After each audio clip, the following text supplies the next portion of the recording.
Hello friends, I welcome you in my video and today's topic is Overseas Direct Investment. New ODI Regime August 2022 Part 1. As we are aware that recently the government of India has come up with new ODI regime which is effective from August 22, 2022.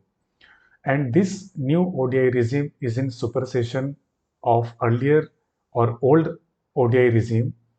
So with this new ODI regime, the government and the Reserve Bank of India, they have introduced certain new concept or they have clarified certain issue through this new ODI regime. So in this video series, I am going to cover the basic concept and the important concept in this new regime so that we can understand the new regime and we can use in best possible way. So in this video I am going to cover the first four thing, that is overseas direct investment, foreign entity, Indian entity and control. So these are all defined terms in the new ODI regime, but as it is a new concept or new or definition, so we are to discuss and I will try my best to explain this definition in best possible manner. Okay, so let's start with the definitions. The first one is the overseas direct investment. So if we can see the overseas direct investment, it is an investment by a person resident in India in a foreign entity by way of. Now there are two kind of foreign entity. One is unlisted foreign entity and another is listed foreign entity. So okay, if the investment is made in unlisted foreign entity, then there are further two classification of investment. So first one is acquisition of unlisted equity. So if the ODI is made through acquisition of unlisted equity, then it is treated as ODI. Then another form is subscription as part of memorandum of association. So if it is unlisted foreign entity, so there is no limit. Okay. So any amount of equity is being acquired, it will be treated as overseas direct investment, or same way subscription as part of memorandum of association. Okay. Another type of this foreign entity is listed foreign entity. So again, there are two modes of investment which will be considered as ODI. First one is 10% or more paid up equity capital. So if the investment is made in the 10% of more paid up equity capital, so it is considered as ODI. Another is less than. Okay, so if the investment is less than in the paid up equity capital, but it has control. Okay, so control I have highlighted because control is defined in this ODI regime. So we will going to discuss this in the coming definition. Okay, so hope this definition is very clear. Again, I'm just repeating it. It is an investment by a person resident in India. If you can see here also, the person resident in India, it includes Indian entity, resident individual, and others. So Indian entity is a defined term. We will discuss what does it mean. Then in a foreign entity. So again, I have highlighted or I have circled this foreign entity because it is also defined term. So we are going to cover in this video only. And then by way of these, there are two mode of investment. One is in unlisted company and second one is listed company. So in unlisted company, then acquisition of unlisted equity or subscription as part of MOA, or if it is listed company, then 10% or more paid up equity capital or less than 10% of paid up equity capital but with control. Okay, so this is the definition of overseas direct investment. Hope it is clear. Further, there is one explanation is given in this definition. The explanation is, once an investment is classified as ODI, the same shall continue be classified as ODI even though investment fall below limit mentioned above. Okay, so basically if this is applicable in this listed entity which is there for 10% or more.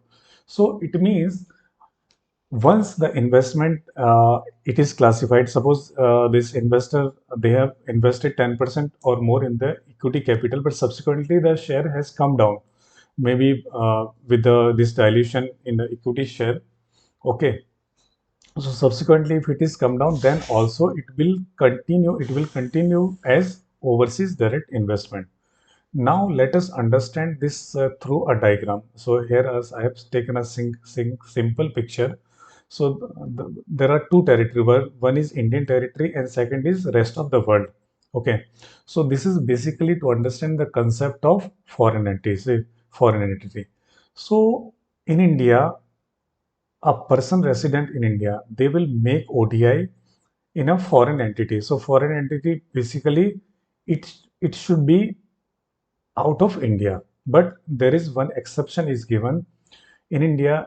In Gift City Gandhinagar, there is a IFSC.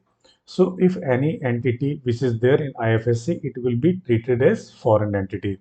So hope this diagram is clear. So now let's understand the definition of foreign entity. Okay, so as per the definition, foreign entity means an entity formed or registered or incorporated outside India. We have already seen the rest of the world. So they are covering two types of entity here in the foreign entity. Okay, so first one is any entity which is registered, formed, or incorporated outside India, including. So, this definition of foreign entity it also includes the entity which is formed or set up in IFSC in India, which is there in Gift City, Gandhinagar. Okay, so these two type of entity will be considered as foreign entity, but there is another condition attached to this is that has limited liability. So there is another this important condition which is attached there. There's whatever these foreign entities there, they must have the limited liability. Okay. So what does it mean? So limited liability means a structure where liability of person resident in India who is making the investment is clear and limited. So just to protect the Indian investor from any unforeseen or huge amount of liability through their share in this overseas or foreign entity, this clarification is given. So any foreign entity where the investment is being made that must have the character of limited liability. Okay, so here I have covered few examples: the private limited company or limited liability partnership, or any structure which clearly states that the person who is investing the amount in this foreign entity, they have the limited liability in proportion to their share which they have invested. Okay, but for this condition of having this limited liability, there is one exception given. So, if a foreign entity, an entity with core activity in strategic sector. So, if any the foreign entity is there, which is there in the strategic sector, then this limited liability condition will not be applicable for the foreign entity. Okay. Now let's look at the definition of Indian entity. What does it mean?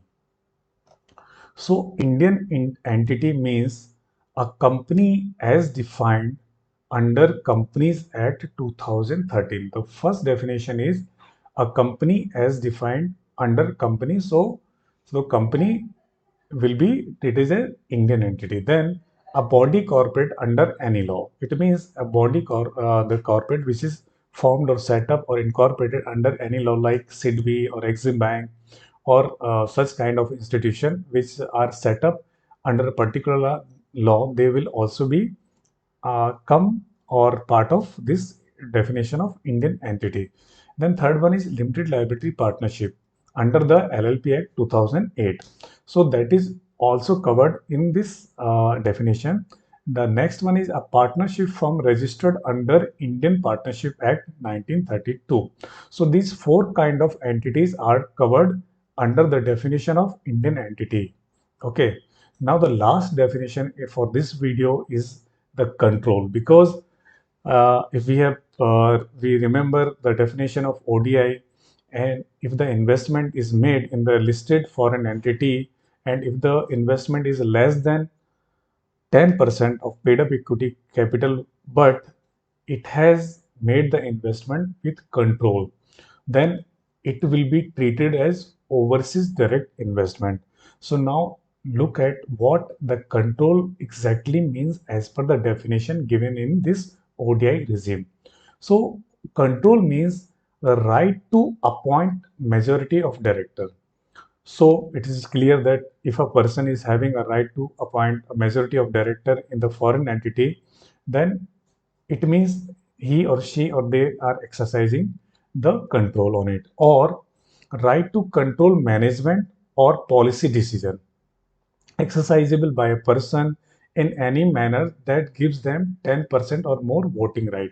So here the clear clarity is given that either it is right to appoint majority of director or right to control management or policy decision exercisable by any person in any manner. So which gives them 10% or more voting right in the foreign entity, it will be considered that the resident person who is making investment or Indian entity, that they are having the control on such foreign entity. So friends, with this, I end this video. Hope the four concept now clear to you, and we will cover the few next thing in the next video. So thank you so much for being with me. Thanks.